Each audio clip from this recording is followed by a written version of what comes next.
गीता के 8वें अध्याय के 7वें श्लोक में प्रवेश कर रहे हैं। और इससे पूर्व में हमने जाना था कि भगवान श्री कृष्ण ने ये कहा कि सब रूपों में, सब नामों में, सब वस्तुओं में, सब पदार्थों में, सब जगह जिस जिस रूप में भी व्यक्ति भगवान का ध्यान करता है, सब रूपों में मैं ही विराजमान हूँ, भगवान ही सब जगह विराजमान है। और उसी प्रभु में अपना मन लगाकर, भावना जोड़कर जब आप जाप करते हुए जीवन जीते हैं और उसी जीवन को जीते हुए अंतिम समय में प्रभु का ही ध्यान करते हुए शरीर छोड़ते हैं, निश्चित रूप से वह प्रभु को प्राप्त करता है। नाम जपने से भी अधिक उन्होंने कहा है कि व्यक्ति को स्मरण करते हुए भावना बनानी चाहिए, उसकी भावना में प्रभु समाहित हों तो उनको वह गति प्राप्त होती है जिससे वो प्रभु को प्राप्त कर लेते हैं। इसलिए नाम और भावनाएं, इससे भी अधिक बात है कि हम अपने पूर्व अभ्यास के द्वारा अर्जित किए गए संस्कारों के अनुरूप जीवन जीते हैं। हमें अपने अंतःकरण की शुद्धि करके अपने चित्त को निर्मल करते हुए ईश्वर का नाम उसमें बसाना चाहिए और वैसी भावनाएं बनाकर जीना चाहिए। अगर वैसी भावना बनाकर जीते हैं तो उसी रूप में जब शरीर छूटता है तो फिर सद्गति होती है। इसके बाद आगे उन्होंने जो कहा है, तस्मात् सर्वेषु कालेषु मामनुस्मर युध्य च मयि अर्पित मनोबुद्धिर माम एव एष्यसि असंशयम्। इसलिए समस्त कार्यों में और समस्त कालों में मेरा ही स्मरण करो और अपना युद्ध भी जारी रखो, कर्तव्य भी करो। मन और बुद्धि से मुझे समर्पित हो जाओ, तुम निश्चित ही मुझे प्राप्त कर लोगे, ईश्वर को प्राप्त कर लोगे। तो यहाँ कहा गया अनन्य भाव से मन प्रभु में संलग्न हो, ये एक बात। मन बुद्धि भी उसी में लगाकर मन बुद्धि के द्वारा भगवत कर्म करें, जिसे कहा गया युध्य च, तुम अपना कर्म करो, मतलब क्षत्रिय धर्म का पालन करो। तो इसमें बड़ी बात ध्यान देने योग्य है कि व्यक्ति को अपना कर्म तो करना है, लेकिन मन बुद्धि जो है वो भगवान को अर्पित करके, और आप जब जीवन जीते हैं और अपने कर्तव्य कर्म निभाते हैं तब आपकी भाव भावना ईश्वर के प्रति जुड़ी रहती है। तो दो चीज़ें याद रखने योग्य है। वे लोग जो ध्यान करने वाले लोग हैं उन्हें भावना बनानी नहीं होती। ये थोड़ा विचित्र लगेगा आपको सुन के। आत्मनिष्ठ ज्ञानी लोगों को कोई भावना बनाने की आवश्यकता नहीं पड़ती, क्योंकि वो तो भगवान के ध्यान में आनंद लेते रहते हैं और उसी में उन्हें लगता रहता है कि हर पल और विशेष रूप से ध्यान में मैं प्रभु से जुड़ा हुआ हूँ। प्रभु मेरे, मैं उनका, प्रभु मेरे अंदर, प्रभु बाहर, प्रभु साथ साथ चल रहे हैं, भगवान मेरे साथ कर्म कर रहे हैं, भगवान मुझे साथ लेकर चल रहे हैं। उस सारी स्थिति में भावना न बनाकर उन्हें हर चीज़ में भगवान की अनुभूति होती है।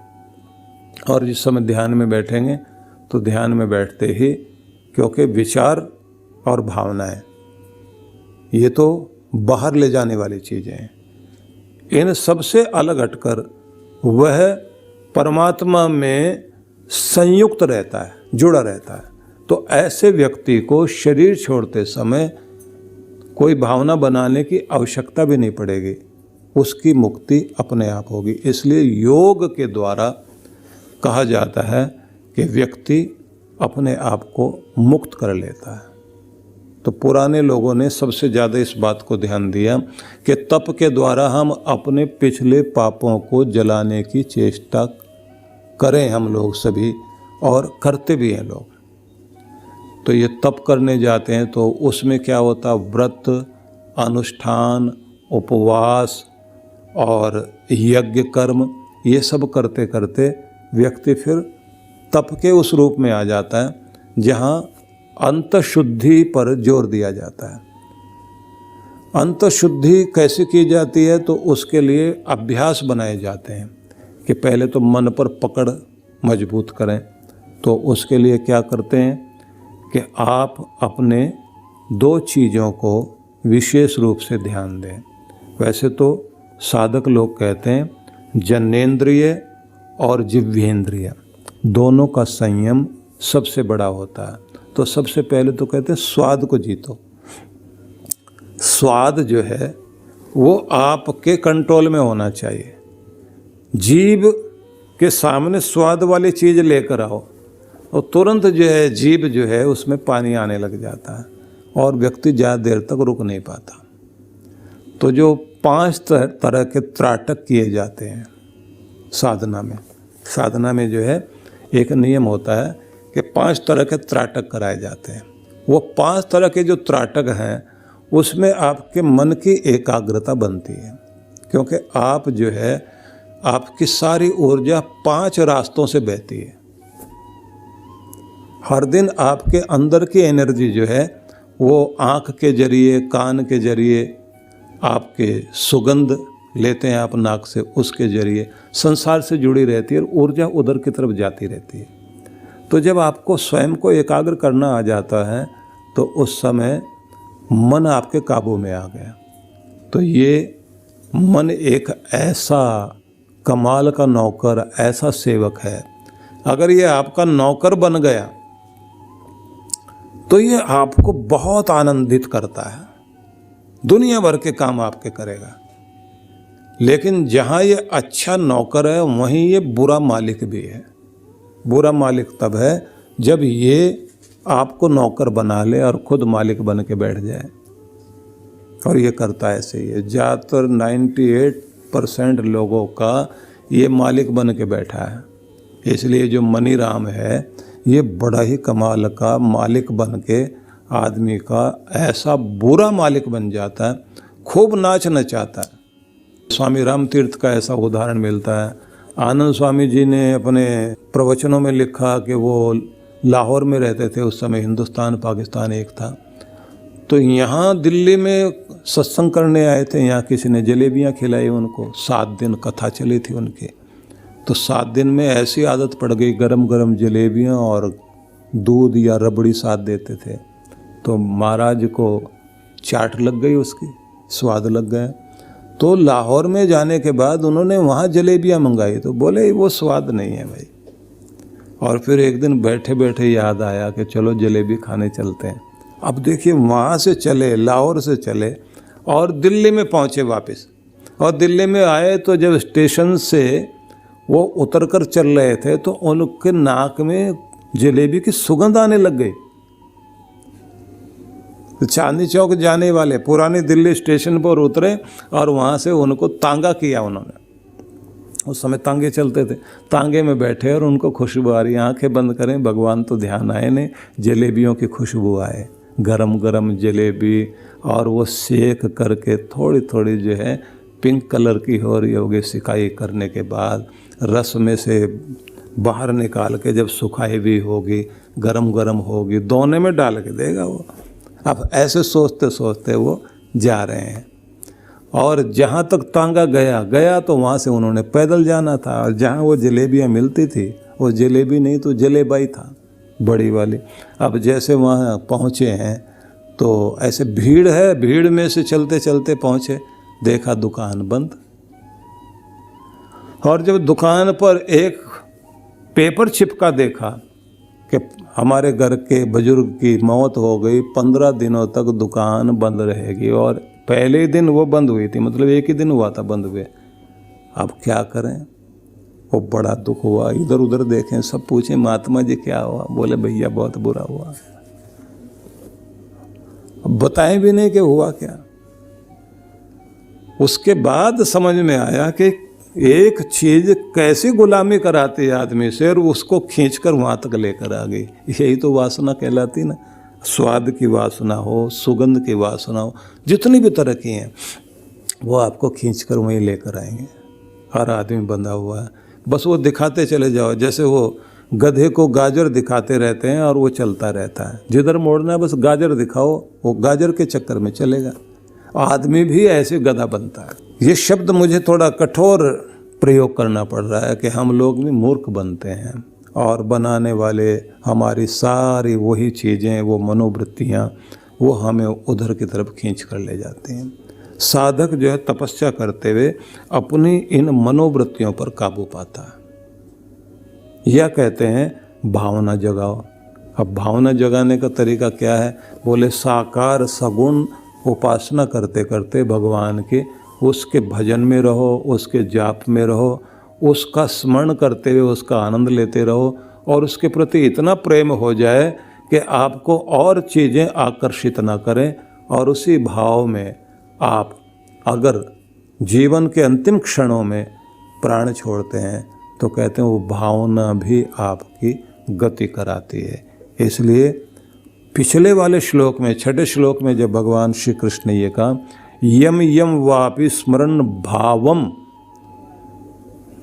त्यजति अंते कलेवरम, आखिर में जिस जिस भावना के अनुरूप व्यक्ति जो है शरीर को छोड़ता है वह तद भाव भाविता, वह उसी भाव में पहुंच जाता है।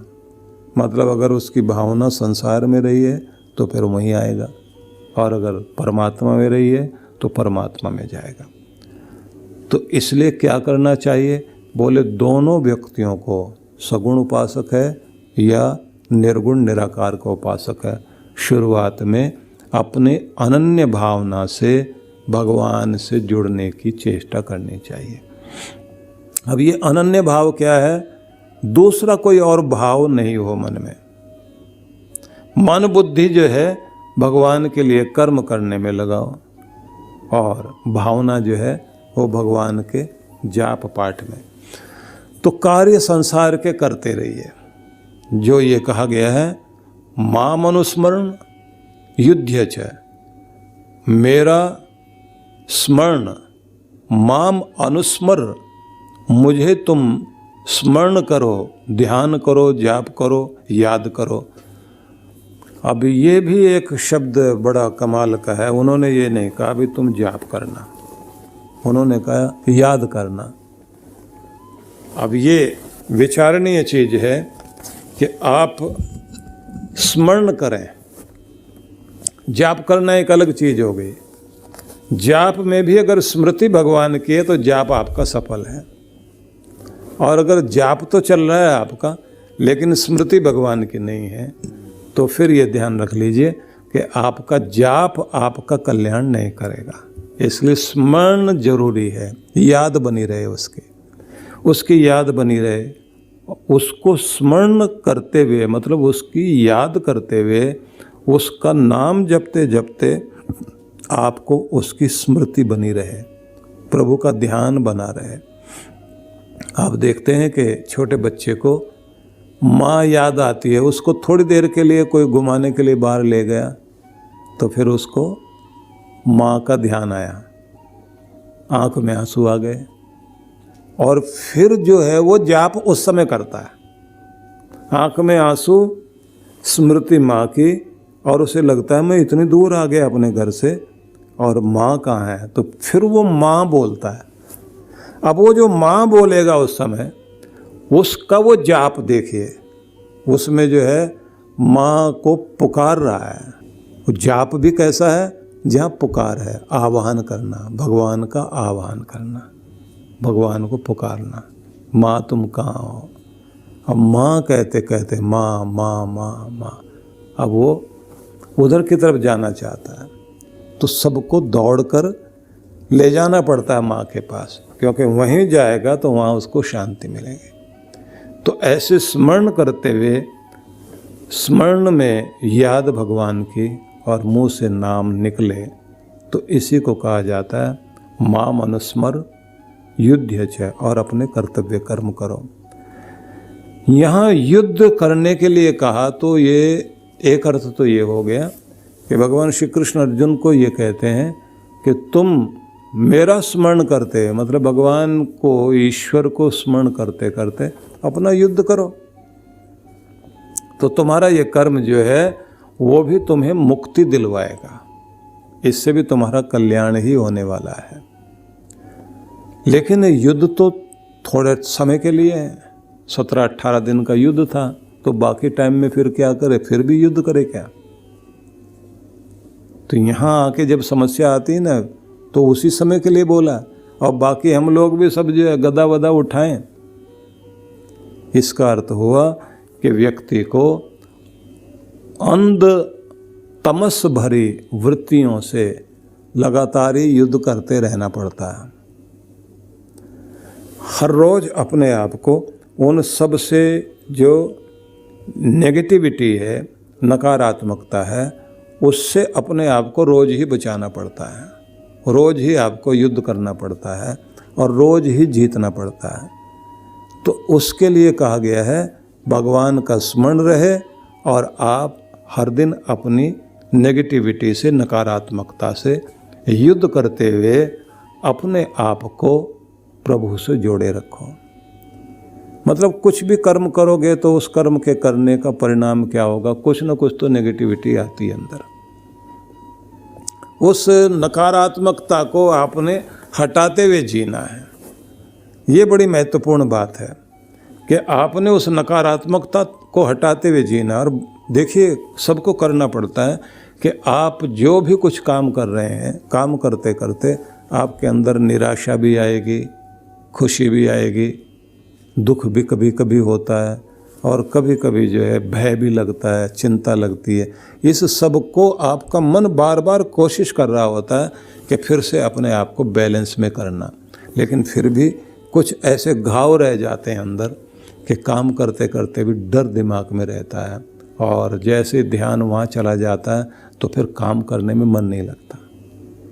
तो आपको अपनी नेगेटिविटी हटानी पड़ती है, फिर से अपने आप को संभालना पड़ता है। तो ये युद्ध तो जारी रहेगा ही रहेगा।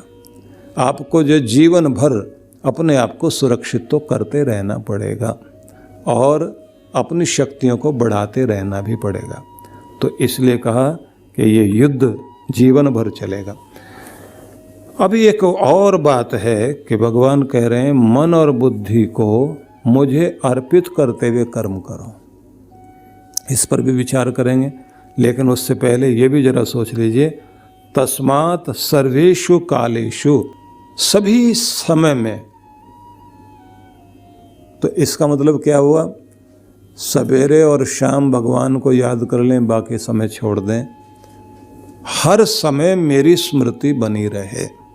भगवान की नौकरी कर रहे हैं, भगवान के लिए कार्य कर रहे हैं। गांव में लोगों ने, वर्षा भी होती है तो कहते हैं कि राम जी जो है वो अन्न बरसा रहे हैं, ऐसे बोलते हैं।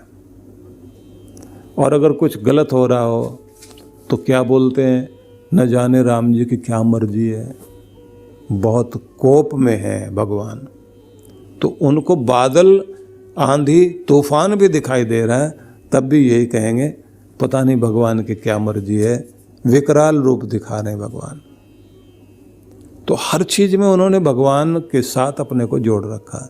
इसलिए नारद जी को जब विष्णु भगवान ने ये कहा था कि तुम ये पूछना चाह रहे हो कि मेरा सबसे बड़ा भक्त कौन है, तो तुम जाओ गांव में जाकर उस किसान को देखो जो अपने उतार चढ़ाव के बीच मिले हुए परिणाम के अंदर भी जिससे मेरे प्रति ध्यान बना हुआ है और अपना कर्तव्य कर्म निभाता है। वो किसी मंदिर में बैठकर पूजा पाठ नहीं कर रहा है, लेकिन उसके प्रत्येक कर्म में मैं शामिल हूँ और हर रूप में जो है वो बस आखिर में यही कहता, अच्छा भगवान तेरी मर्जी, क्योंकि उसकी फसल नष्ट हो गई थी। पूरी कथा है ना, उस कथा को कहने से लाभ नहीं है। उस बेचारे के किसान की फसल नष्ट हो गई, ओले बरस रहे हैं और उसका अनाज जो है, पकी हुई फसल है, ज़मीन पर गिर रही है, पानी भर रहा है और उसके बच्चे जो है ओले उठा उठा कर मुँह में डाल के खा रहे हैं और पत्नी रो रही है। पत्नी कहती है 6 महीने मेहनत की थी और बहुत आस थी ये फसल होती तो हमारे कितने काम चलते, लेकिन आज की बारिश ने और गिरते हुए ओलों ने सब तबाह कर दिया। तो वो किसान जो है उसकी तरफ देखता है और फिर आसमान की तरफ देखकर क्या कहता, अच्छा भगवान तेरी मर्जी, ठीक है भगवान जो तेरी मर्जी, जैसे तू रखे, शिकायत नहीं। तो कोई शिकायत उसके मन में नहीं है, वो धन्यवाद भी करता है, समर्पित है भगवान को। तो सब चीज़ें देखने के बाद जब नारद जी गए तो उन्होंने कहा एक बात तो देखने में आई है, अनुकूलता में भगवान का भजन कर लेते हैं लोग, धन्यवाद भी कर लेते हैं, लेकिन प्रतिकूलता में परमात्मा से जुड़े रहना और ये कहना अच्छा तेरी मर्जी, ये तो वही कह रहा है, आसान बात नहीं है।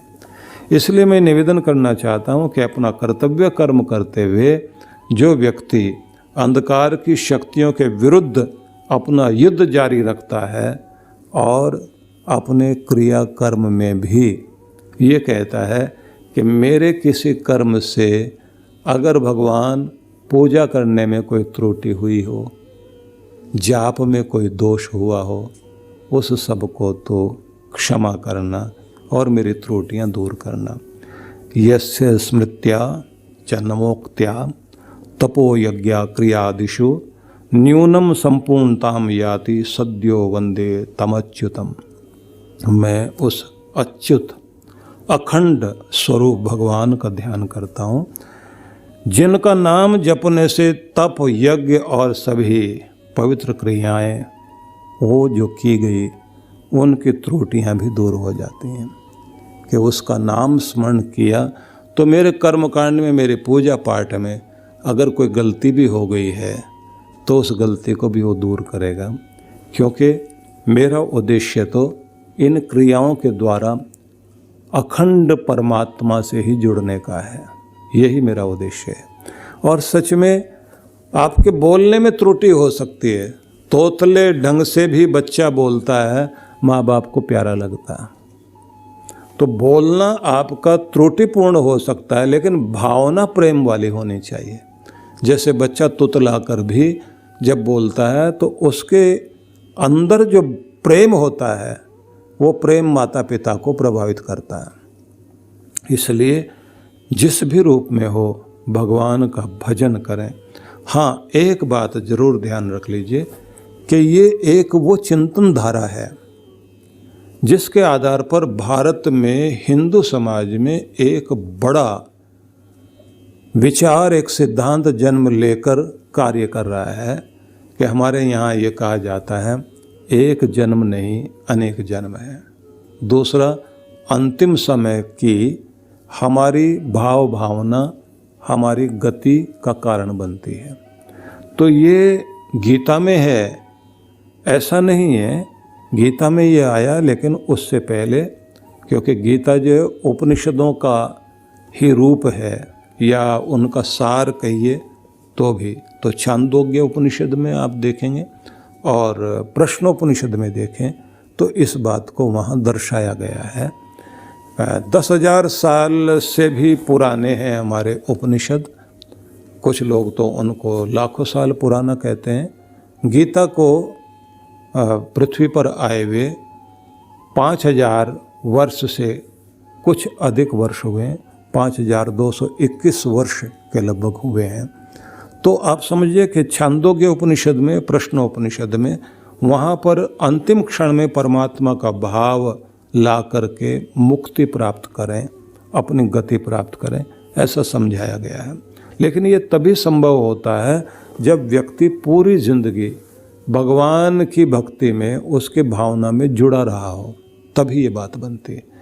और अगर पूरे जीवन में भावना बनी ही नहीं तो फिर चाहे कुछ भी हो। वो सेठ जी मरने लगे थे तो पत्नी जो है वो कोशिश कर रही थी कि इनको भगवान का नाम याद आ जाए। तो बार बार रिश्तेदारों को सामने बुला बुला के खड़े करती थी और कहती थी, देखो कौन आया है। तो उसका नाम था ओम प्रकाश। बोले कौन आया? हमारा पड़ोसी है। तो ओम ना बोले वो, ये देखो ये कौन आए हैं। तो बड़े भैया थे, नारायण नाम था। बोले कौन है? बड़े भैया हैं। दामाद जो है उनका नाम शिव था। तो शिव स्वरूप को बुलाया गया। तो जब वो सामने आए तो सब ने कहा कि इनको तो ये सारा दिन ही शिव शिव शिव शिव करते थे, अब तो जरूर मुंह से निकल जाएगा।